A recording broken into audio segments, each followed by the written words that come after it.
Welcome back, Wargamers.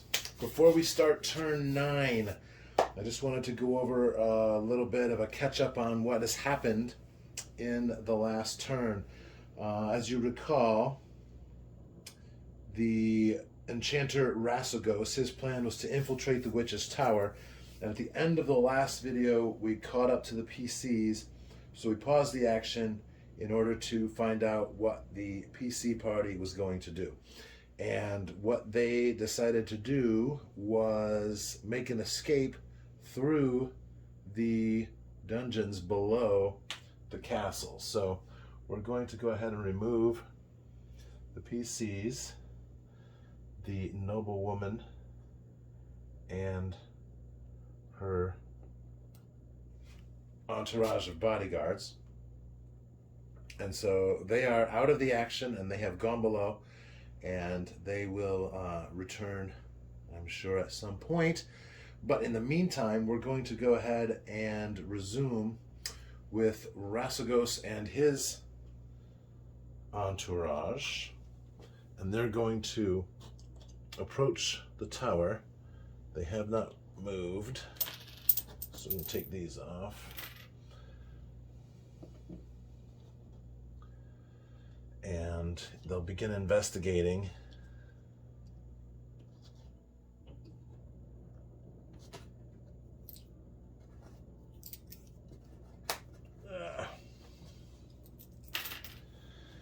Begin investigating the breach that has been made in the wall of the Witch's Tower.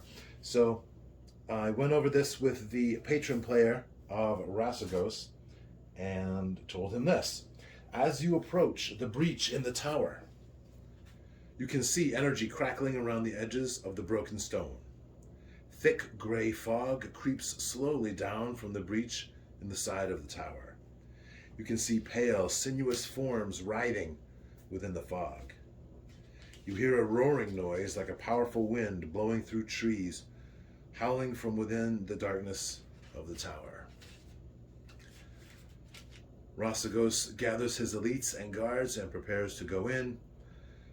As he gets closer, his detect magic ability senses nothing, a literal void in the reality around the fortress.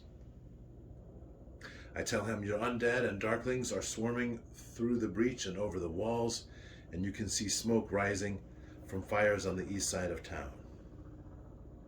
Before going in, Rasagos casts augury, which reveals a tale of woe.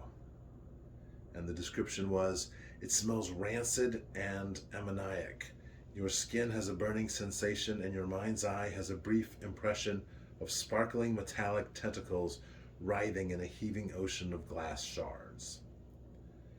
Rasagos considers this, convinced the witch is important to being able to activate the Bone Tesseract. He assigns his minions to guard the tower while he moves to the town for its destruction. And so there we are, we're all caught up. We will now begin again with turn 9. And from previous videos, remember the turn sequence is movement, missile attacks, magic, phase, melee attacks, and then we will handle the fires. We are down to just a few fires over here, which the citizens will begin to dominate. Hopefully, there's quite a few over there. And now that the undead and the darklings have breached the walls, there is going to be quite a battle moving forward. So let's go ahead and get started with initiative.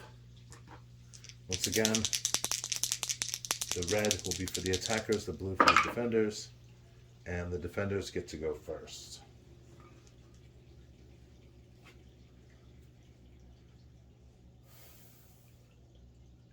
Alright, so these guards here are going to move in and consolidate, and they will prepare to be able to reinforce the battle there. Fatigue markers on them.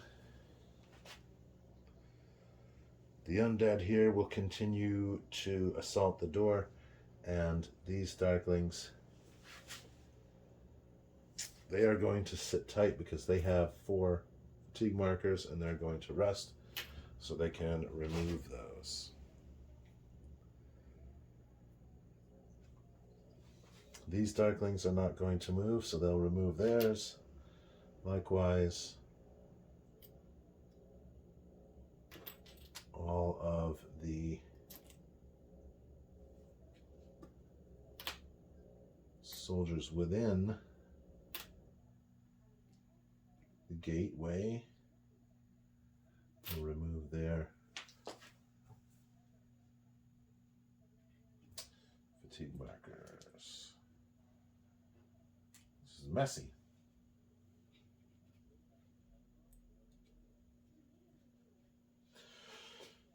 All right, this goes here. Okay.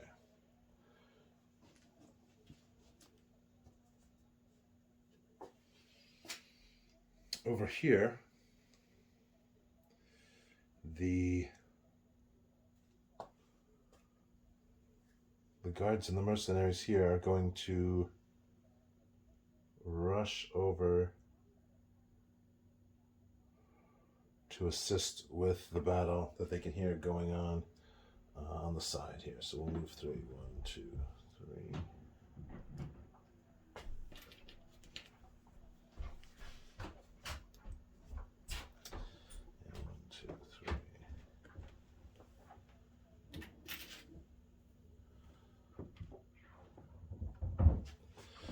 And then these crowds will disperse and we'll generate them again later on. Over here, the guards. Why is that flipped over? Oh, that's why. There we go. That's all I did. The guards will move towards the tower.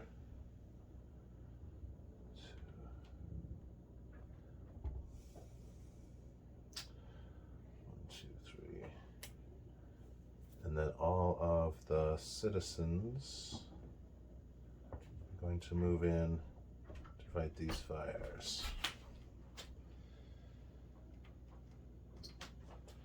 Rasagos will move here. The minions will move here.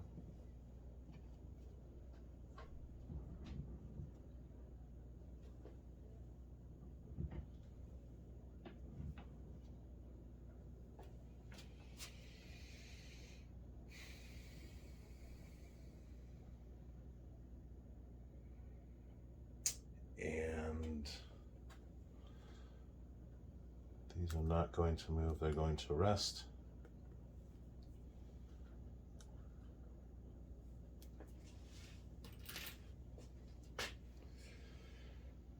The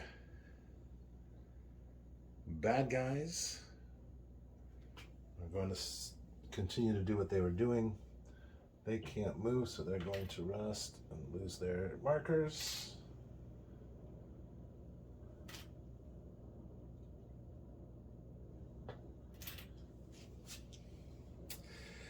And these Darklings are going to take a pause as well, because they have 4 markers. All right, missile phase. We don't have any missiles. Magic. The magic phase, we've already kind of gone through that over here. It didn't really have an impact on the battle. It was more about divination. And so the melee phase. So let's go ahead and start here at the tower.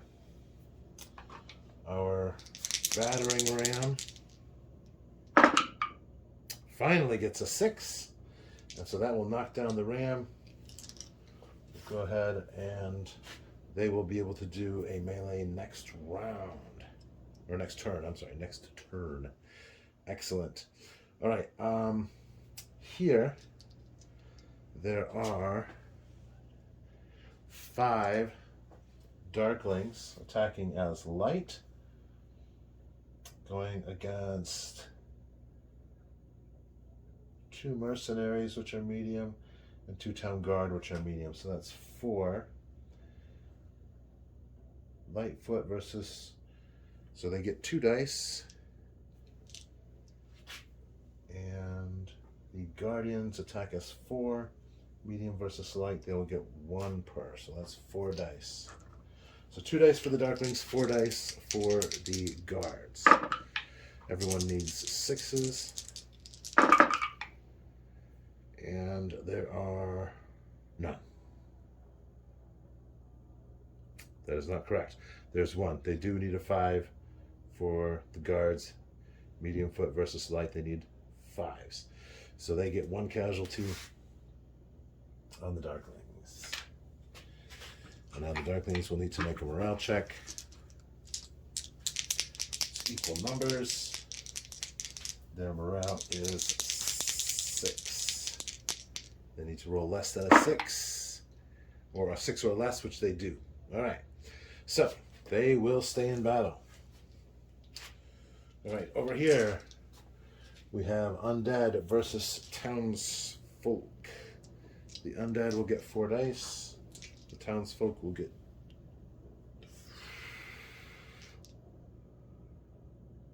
2 dice.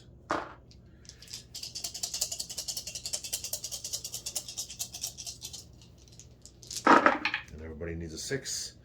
The Townsfolk get 1. The Undead get 3. Links.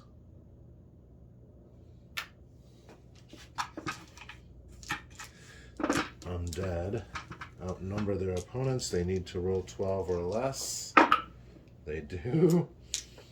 And the Townsfolk have a morale of 6. They're outnumbered and had more casualties, so they'll be at -2. So they need a 4 plus. And they get a 5. So they're going to flee 1 full move. And they will actually have then 2 counters for their melee. All right, and then over here we have Undead versus Guards. 1, 2, 3, 4, 5, 6. That'll be 3 red dice versus 1 blue.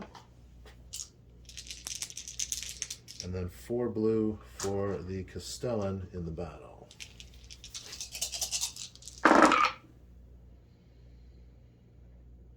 The red dice get a 6. That'll be 1 casualty.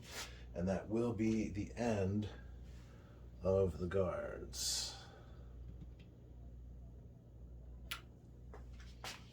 The Castellan stands alone in the breach. And he is probably about to be overwhelmed. And then next to that we have 5 Undead versus 1 lone guard unit. Well, okay, so we have 1 per 2 here, and then the gray Undead. I'm sorry, no, those are scarred. Those are those are the maple cat. That's medium versus medium. That's going to be 1. So that'll be 3 red dice and 1 blue dice. And the blue, the defenders win. They'll win against the skeletons. All right, and so that'll be more markers.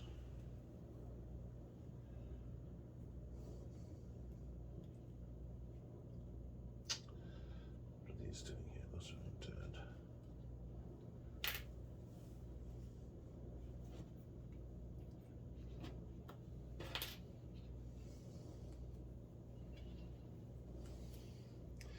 So yes, I do concur that these fatigue markers are kind of a pain. However, they are important to the mechanics of the game.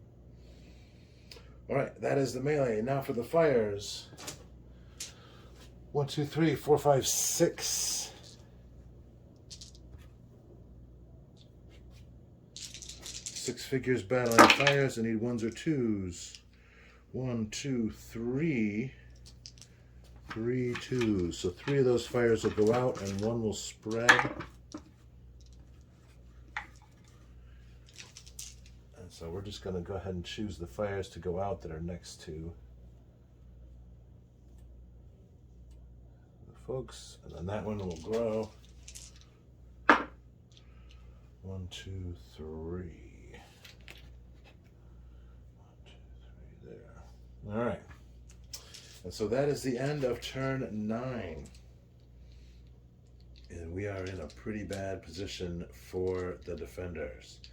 So I'm going to go ahead and hit pause for a moment and consider the Castellan's options.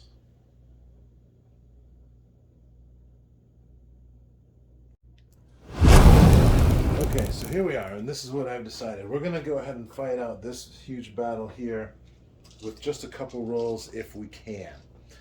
So I'm going to go ahead and roll 7 dice for the Undead, light versus medium, and then 4 dice for the Meeple Cop Undead at the back, that's medium versus medium. And then I'm going to roll 6 blue dice for the defenders here, medium versus medium. And so everyone needs 6s in order to hit. And we're just going to go ahead and roll this out one time, see what the results are, and roll for morale. And because I don't want to keep doing this for hours and hours. All right. Our defenders have no 6s.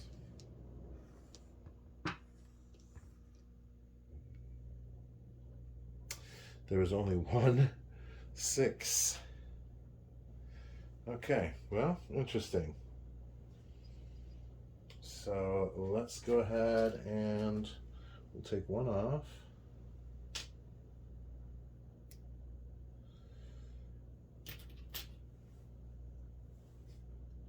I'm going to get fatigue markers.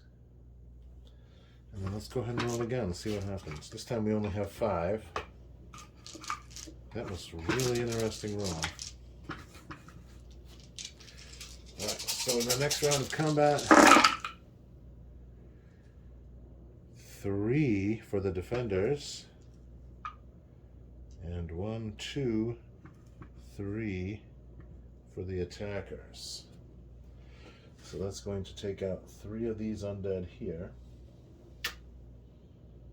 And then these 3 fellas here. And then 2 more.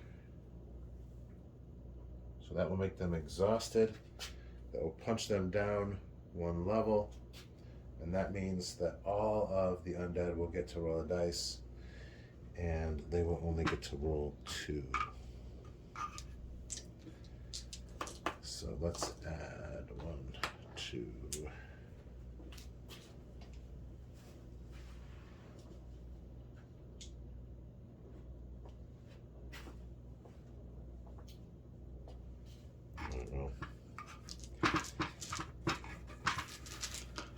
Let's just go ahead and see what happens. And 1, 2, 2 6s on the undead side, none on the guard side. So that will eliminate the guards blocking the ramp.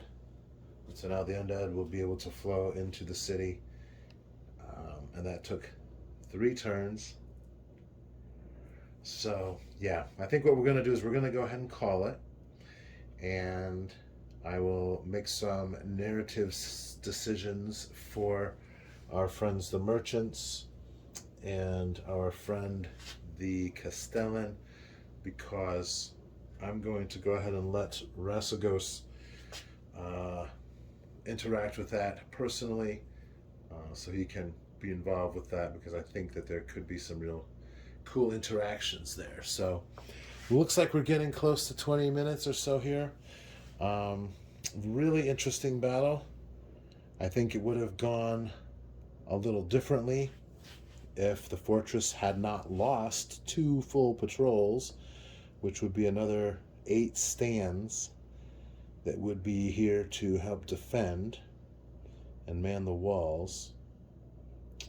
And I think that would have made a bit of a difference. But at this point, you know, they were just heavily outnumbered by the undead, as well as adding the bandits and darklings in. So I don't think the keep really stood a chance.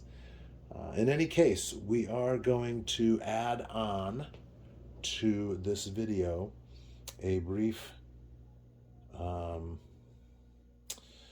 analysis of how this battle would have gone using Tony Bath's rules.